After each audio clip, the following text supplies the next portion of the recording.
saya akan menuju ke Pak Sarman. Kita akan melanjutkan perbincangan tadi begitu Pak terkait dengan impor yang sudah akan diresmikan begitu kasarnya. Itu bagaimana tanggapan Anda? Iya, saya juga memang udah baca di media bahwa Kementerian Pertanian akan memberikan kuota impor lagi 130.000 ton bawang putih. Yang menjadi pertanyaan cuma satu adalah kapan itu direalisasikan. Nah, tentu memang pemerintah harus betul-betul cermat. Berapa stok kita yang ada saat ini? Satu, itu kira-kira sampai kapan? Sampai bulan apa begitu? Bulan apa? Jangan misalnya harga sudah bergejolak baru dikeluarkan izinnya, itu sama dengan bohong gitu kan. Tapi harus diantisipasi. Satu, yang kedua berikanlah kuota itu kepada importer yang jelas, ya yang jelas. Ya jangan di sini ada permainan-permainan misalnya. Ya, yang ketiga kepada BUMD yang kita anggap mereka juga merupakan concern terhadap normalisasi harga. Katakanlah misalnya seperti Cipinang Food di Jakarta itu kan BUMD. Mereka operasi pasar dengan Pak Gubernur. Seharusnya mereka jangan disamakan dengan importer yang lain.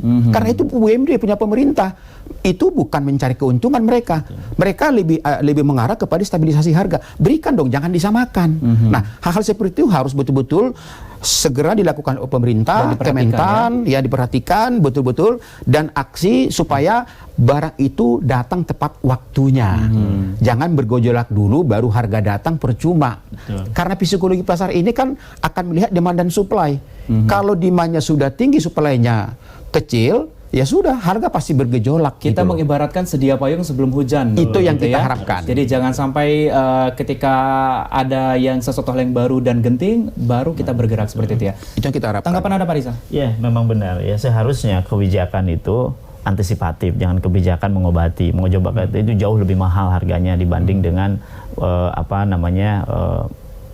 mengantisipasi.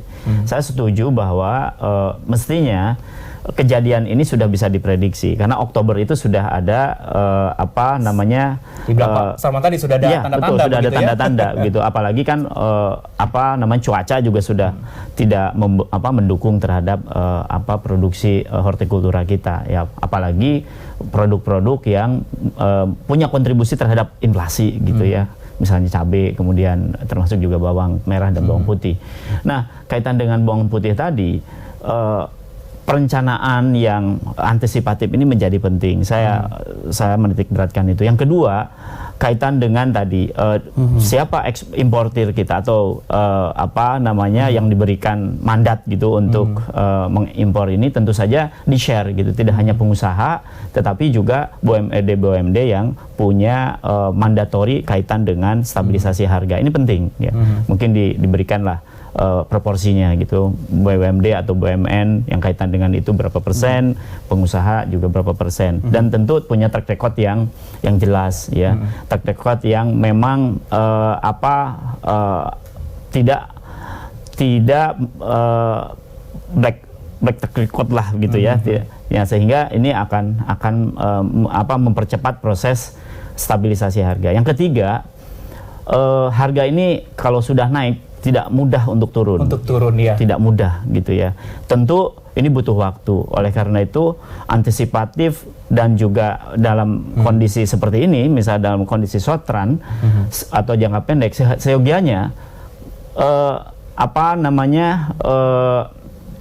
izin dari Kementerian Perdagangan itu harus segera dilaksanakan gitu, harus segera.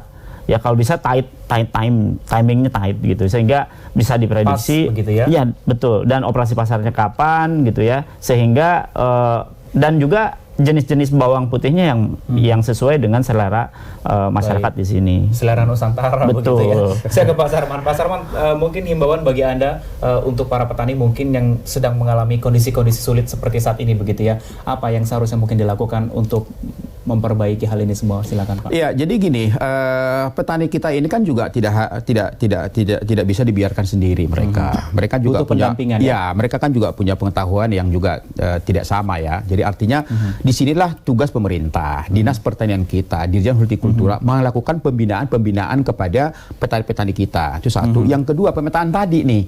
Ya katakanlah mungkin di kabupaten atau provinsi dengan cuaca seperti ini yang layak. Itu yang harus diedukasi bahwa di provinsi ini dengan sistem dengan kultur tanahnya seperti ini yang layak ditanam.